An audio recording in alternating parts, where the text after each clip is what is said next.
Para mim, o grande vitorioso da eleição não foi nem o Lula, foi a eleição. Foi o fato de a gente ter tido uma eleição sem maiores traumas, em que pese existir um ambiente conspiratório de muitos que querem esse rompimento da ordem democrática e eleitoral, mas eu acho que o grande vitorioso para mim dessa eleição foi a justiça eleitoral.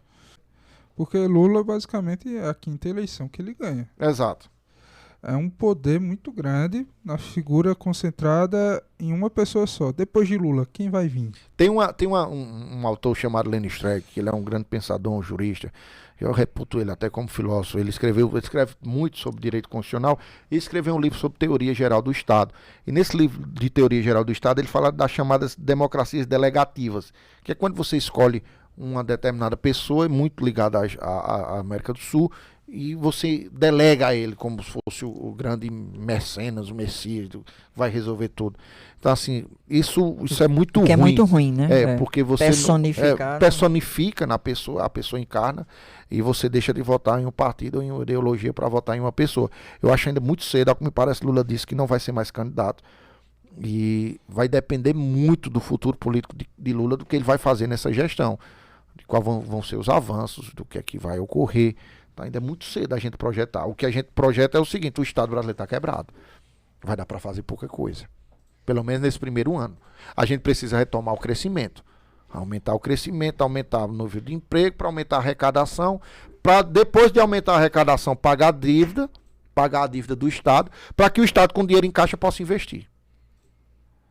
Porque aí você depois cria um ambiente favorável para a economia, mas eu acredito que esse primeiro ano de Lula vai se fazer muito pouco. Até agora está se brigando para se pagar o que já tem. Veja, não é nem para fazer mais. A PEC da transição, a PEC do fura-teto, a PEC de quem está querendo chamar de PEC do que seja, é a PEC para dizer assim: ó, a gente tem um ano que vem, vai ter uma despesa de R$600 e a gente não está tendo como pagar, porque o que o governo deixou não tem. Então a gente vai ter que fazer o seguinte: a gente vai ter que aumentar o nível de endividamento do Estado, para deixar de dizer assim, e tirar de outras áreas para botar naquela.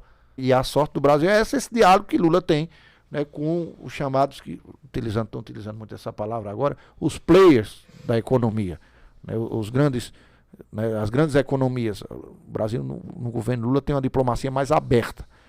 Não é aquela diplomacia. A diplomacia do Brasil nos 4 anos de Bolsonaro era pró-Trump. Agora eu penso que ela deve ser uma diplomacia pró-economia. Então a gente vai esperar o que é que vai acontecer para depois do governo exitoso ou não. E aí o governo exitoso ou não passa necessariamente não só por questões políticas de governabilidade, de estabilidade institucional, de não guerra entre os poderes, mas também pela economia. Esse governo de Lula, para ele ficar em pé, ele precisa necessariamente que a economia, que ele acerte na economia.